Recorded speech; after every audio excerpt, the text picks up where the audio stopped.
Bonjour à tous et bienvenue sur cette vidéo où aujourd'hui on va jouer le druide omelette sur Hearthstone. On est rang 10 et je vais vous présenter ce deck qui est assez sympathique. C'est pas du tout un qui joue des œufs, il joue les œufs runiques et les œufs dragons. Et donc c'est une sorte de druide plutôt agressif, comme un druide token en fait. Donc c'est-à-dire que le principe c'est de jouer plein de petits serviteurs, de les booster et de défoncer la gueule de l'adversaire dans les 5 premiers tours. Quand on a une sortie potable. Le petit ajout qui est sympa, c'est le Forban de la voile sanglante qui est le seul pirate, enfin le seul pirate en double du deck et qui est avec Noneuil du coup, le nouveau pirate donc qui est invoqué depuis notre deck quand on joue un pirate. Et du coup ça permet en fait d'un peu d'emmerder les guys qui jouent des armes, les decks qui jouent des armes. Là je le joue tout de suite parce que j'ai rien d'autre à jouer. Ça me met du board. Et tout simplement parce que pour 1, en fait, on a une 1-2 et une 1-1 qui charge, et ce qui permet de faire plein de petits tokens pour le deck. Là, on voit que j'ai une main qui est pas terrible. On a quelques cartes pour buff de zone, pour buff les serviteurs singulièrement. Euh, la marque Discharge, c'est pas très grave si on ne joue pas sur une bête parce qu'il n'y a pas beaucoup de bêtes dans le deck. Euh, alors ça par contre il va falloir s'en débarrasser. Je pense qu'on va faire marque Discharge sur hop lui. Et hop, lui on l'envoie sur la gueule. Parce qu'en bête dans le deck on a les deux corbeaux enchantés. On a les deux araignées du garde-manger. Et éventuellement la puissance du fauve si on fait une panthère avec, même si la plupart du temps on veut évidemment booster nos créatures. Ah, lui par contre il a son arc. Mais au moins il prend les dégâts. Et il faudra un truc bien là. Deuxième Forban, ça c'est super. Parce que du coup je nique son arme. Hop, on fait des racines vivantes. Et prochain tour, s'il clean pas trop de serviteurs, on peut faire âme de la forêt. Qui permet d'un peu contrer les dégâts de zone et de toujours avoir du board même si il y a un truc de zone. Sachant que le seul dégât de zone du chasseur, enfin le seul vrai dégât de zone c'est le piège explosif. Mais aussi de lâcher les chiens qui peut être emmerdant. Oh, puissance du fauve, c'est pas mal aussi.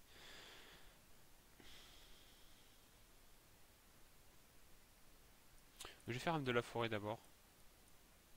Parce que là, ça me permet pas de trade correctement les hawks. Ça m'oblige à sacrifier deux serviteurs et ça me plaît pas trop. Je préfère d'abord mettre âme de la forêt. Là, on peut espérer qu'il ait pas de lâcher des chiens. Maître chien. Ouais, ça peut passer encore. Alors, araignée de garde-manger. Ça, c'est cool. Du coup, on a plein de serviteurs à buff. C'est le but de l'araignée de garde-manger, hein. Et hop là, on buff tout le monde. Et là, par contre, pas le choix. On doit gérer ce petit Léoc. Mais on s'en fout parce que ça nous fait des trains. Du coup, on perd pas de dégâts. Ah, c'est juste que s'il a un piège explosif, là, il nous défonce la gueule. Mais il n'en a pas joué jusque-là. On pourrait penser que s'il en avait eu un, il aurait joué. Mais il a joué une gardienne des secrets, donc il a un chasseur secret, donc c'est sûr qu'il a je pense, quasi sûr qu'il a deux pièges explosifs dans son deck. C'est juste que pour l'instant, il les a pas piochés, et du coup, j'en suis assez satisfait. Ok, il pioche une gentille grand-mère, c'est pas très grave. Bon, dans quelques tours, il est mort, hein. Ah, merde. Ouais, c'est bon, il n'y a pas de secret, impeccable. Ok, on joue défenseur d'Argus, sur quoi on va le jouer? Euh... Peut-être sur les cartes plus résistantes, ouais, je sais pas trop. Avec le pouvoir héroïque, je m'en vais tuer le maître chien quand même parce que c'est pas mal. Là, j'ai combien de dégâts là? 6, 8, 10, 12. J'ai pas encore l'état. Je vais tuer les lecs. Comme ça, il peut pas trop tuer mes serviteurs. Et s'il a un piège explosif, ce sera moins grave. Et on a bientôt gagné. C'est pas encore sûr, hein, un petit lâcher les chiens, un piège explosif ou des trucs comme ça peut un peu m'emmerder. Et là, je suis plutôt confiant.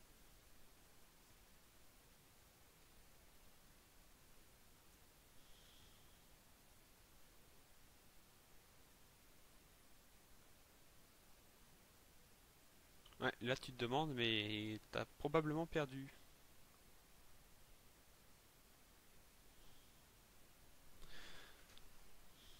Bon, allez, ça soit t'as perdu, soit t'as un truc de fou, mais ça devrait pas prendre trois plombes là. Tu peux capituler Rexar, c'est terminé. C'est plus toi qui agresse les gens, maintenant c'est moi. Allez, ça c'est fait. Une petite victoire. Et on continue avec le deck, hein. Hop. J'ai peut-être le son du jeu qui est un peu trop fort par contre. Ah, je suis désolé.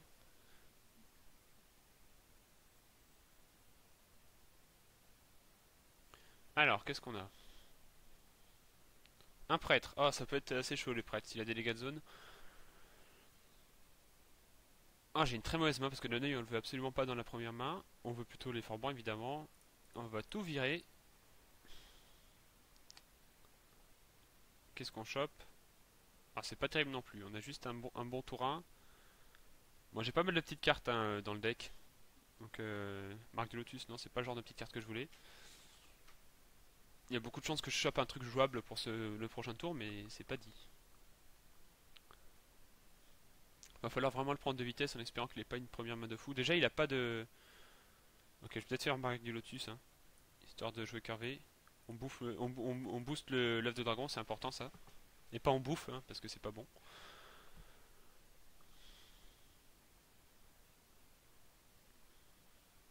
Déjà, il a pas eu sa claire, il a pas eu sa claire au tour 1, donc c'est quand même une bonne chose. Ok, une biographe. Ouais, je vais jouer l'araignée, le garde-manger. Prochain tour, je boosterai tout. La question, c'est est-ce qu'on tue cette biographe? Je pense pas. Hein. J'aurais pu taper un coup avec mon œuf pour faire un dragonnet, mais bon, je suis pas sûr qu'il y ait un réel intérêt. Parce qu'il aurait pu tuer le dragonnet. Ok, il fait ça, il pète le bouclier divin. Ça sent le dégât de zone quand même. Il doit jouer une Nova sacrée. Ok, un petit corbeau.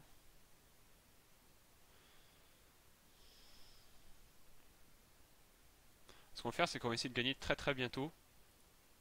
Donc on va faire un petit dragon. Oh merde, j'ai mal joué là. Là, vous voyez, j'ai mal joué parce que j'ai créé le dragon après avoir boosté tous mes serviteurs. Alors qu'il aurait fallu créer le dragon avant, comme ça il aurait été boosté lui aussi. Donc là, ah, il a encore la pièce par contre. Donc soit il fait pièce Nova Sacré, ça suffit pas trop, donc il faut même mal déterrer en fait. Enfin, mal déterrer, c'est un peu emmerdant quand même. Ça va. Alors, est-ce que j'ai pas gagné du coup avec mon rugissement sauvage? Ça, c'est la question que je suis en droit de me poser, et je pense que oui, hein. Je pense que j'ai largement de quoi gagner. Dommage, avec un malade plus, j'aurais pu en jouer deux, ça aurait été très marrant. Allez, hop, on trade avec l'œuf, comme ça on fait un dragonnet. On envoie tout dans la gueule, on s'emmerde pas à compter, vu que dans tous les cas, on n'a pas le choix. On fait le pouvoir héroïque, et on a gagné. On est même 3 dégâts au-dessus. Voilà, c'est ce que j'avais dit, fallait gagner très, très rapidement. Et du coup, je suis très content de cette victoire, hein, qui était assez rapide. Bon, on en relance une, hein. Du coup, les games vont assez vite, c'est ça qui est cool.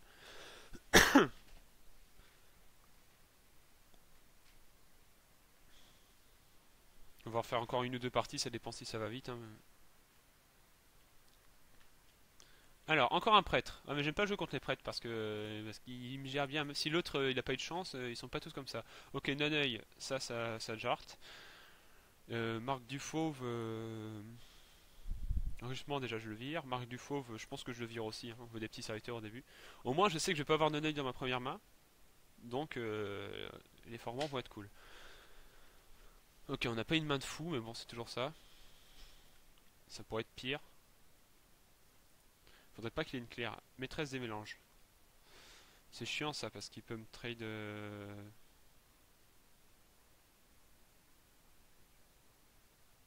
vais quand même faire ça. Je vais aller sur son héros. On va bien voir ce qu'il fait. Un peu chiant le fait qu'elle ait 2 points de vie. Après, s'il la soigne, il pose pas d'autres serviteurs, du coup ça peut encore passer.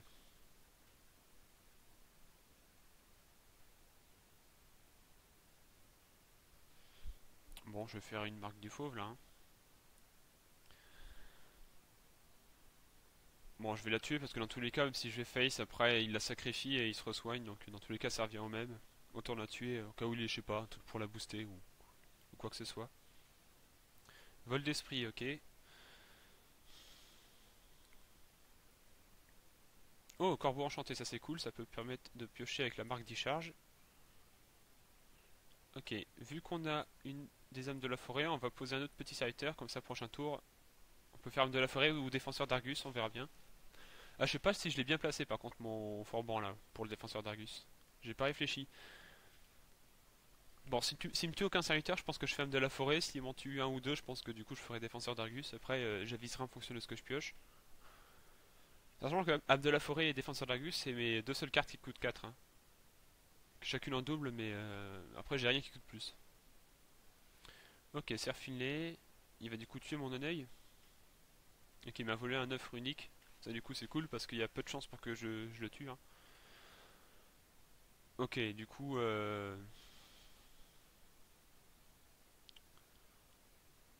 ce sera défenseur d'Argus. Et on va partir dans la gueule de son héros. C'est bizarre qu'il joue Sir Philip Margleton. C'est qui me l'a copié? Ah, il me l'a copié aussi. Je sais pas si c'est une bonne idée de le jouer parce que son pouvoir il était plutôt bien contre ce que je lui joue, mais bon. Il a peut-être fait pour faire du board. Ok, donc là je vais sûrement partir sur une âme de la forêt avec l'œuf de dragon. Ouais, hein. Marque du Lotus, on pourra la faire sur les trains de toute façon. Hop. Non, bah on le tue pas son corrupteur, évidemment, on met des dégâts tant qu'on en a. Alors je crois que les âmes de la forêt se cumulent, hein. Si on met deux fois les âmes de la forêt, ça invoque deux tréants par serviteur qui meurt. Donc il faut pas avoir peur de jouer les deux. Ok, il buff son putain de corrupteur. Il va le tuer avec son point héroïque. Ok. Bon là c'est tendu, là c'est pas dit que je gagne, il faudra un petit rugissement sauvage pour accélérer les choses. La claire on s'en branle vu que de toute façon il peut plus soigner avec son point héroïque. Araignée de garde-manger c'est sympa aussi.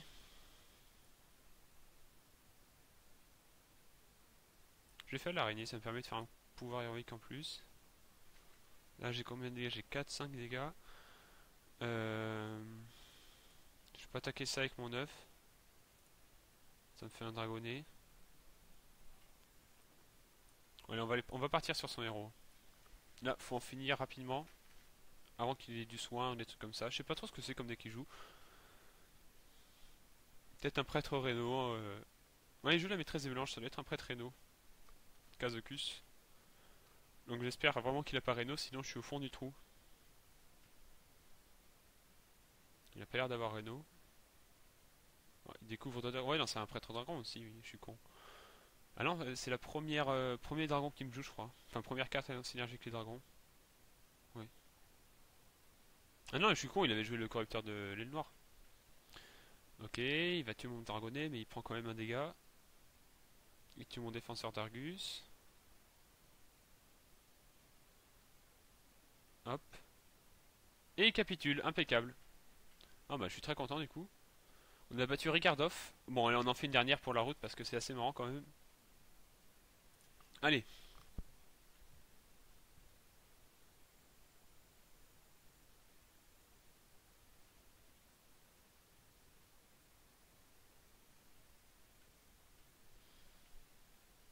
Encore un prêtre putain. J'en ai marre des prêtres. Même si je les défends j'en ai marre.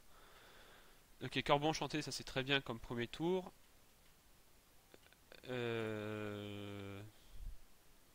Ouais je vais garder tout le reste, hein. Au cas où j'ai une marque du lotus ou une puissance du fauve ça peut partir en couille. Ok les deux forbans ça fait peut-être un peu trop mais bon. Parce que du coup le deuxième sert à rien surtout que le prêtre ne joue pas d'arme. Ok puissance du fauve. Ça peut potentiellement partir en couille dans deux tours.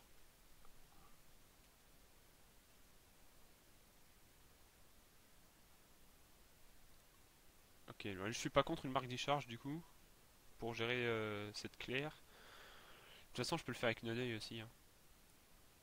Ouais, on va faire l'œuf de dragon. Je vais la tuer parce que sinon elle risque d'être chiante. Prochain tour, ça va être double serviteur avec la pièce et puissance du fauve et on part dans sa gueule. Faut souvent face avec ce deck, hein. Même s'il est marrant, il est pas marrant pour les adversaires. Ok, une biographe. Rien de très inquiétant. Ah non, c'est chiant ça, merde. Oh putain. Ça fait bien chier. Du coup, je vais plutôt jouer Surfing et Margleton que le Forban, hein, parce qu'il a un point de vie de plus. On va prendre la connexion. Hop. Et on booste tout ce petit monde. J'aurais pu taper la biographe. Ouais, j'aurais peut-être dû. Je joue un peu vite, je trouve. J'aurais dû me faire un petit dragonnet en plus. Ah putain, sans la potion de folie, j'étais tellement bien, j'avais deux serviteurs en plus, mais là, elle m'a bien défoncé cette potion de folie. En plus, il a chopé un gardien du crépuscule. Là, il faudra un rugissement sauvage. Ah, bon, on pioche avec le pouvoir héros. Marque du lotus, c'est pas mal. On va la jouer tout de suite. On va attaquer avec tous nos serviteurs, vu qu'ils meurent pas. Ils ont tous 4 points de vie ou plus. Et là c'est le moment où il joue sa Nova Sacrée et qu'on capitule en général. Parce que du coup il clean quasiment tout sauf le petit dragon. Ou la cuillère, ça dépend ce qu'il va attaquer. Mais il a pas l'air d'avoir de Nova Sacrée, du coup on reste dans la partie. Le pouvoir du démoniste il est vraiment pas mal hein, parce qu'on n'a pas beaucoup de pioches avec ce deck, on a les 2 heures uniques, on a la marque d'Icharge qui marche pas tout le temps. Bah tiens, parlant de marque d'Icharge. Puissance du fauve, ça c'est très très bien, ça du coup je fais pas le con, je joue mon serviteur avant évidemment. Hop, on booste tout le monde. Peut-être on va envoyer d'abord un coup d'œuf runique déjà pour voir ce qu'on pioche. De toute façon je suis con, je peux pas piocher plus, on fait ça. On va taper là-dedans pour faire un petit dragon en plus, hop. Et on lui défonce la tronche. Mais on n'a pas de bête pour fonctionner avec la marque d'Icharge, mais bon c'est pas grave.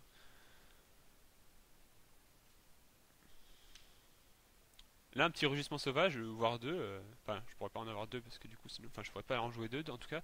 Mais un petit rugissement sauvage là ce serait vraiment pas mal. Il découvre une carte de mon deck, c'est pas grave. Ça va pas lui être très utile. Voilà, parce que de toute façon ça fait un petit dragonnet, je perds qu'un seul dégât au final. Rien d'inquiétant, inquiétant, pardon. Oh bah voilà. Est-ce qu'on n'a pas gagné du coup, hein? Alors quand c'est comme ça, si vous avez le temps, vous comptez. Si vous n'avez pas le temps comme moi, hop, vous tapez et on est large, on est deux au-dessus. Voilà.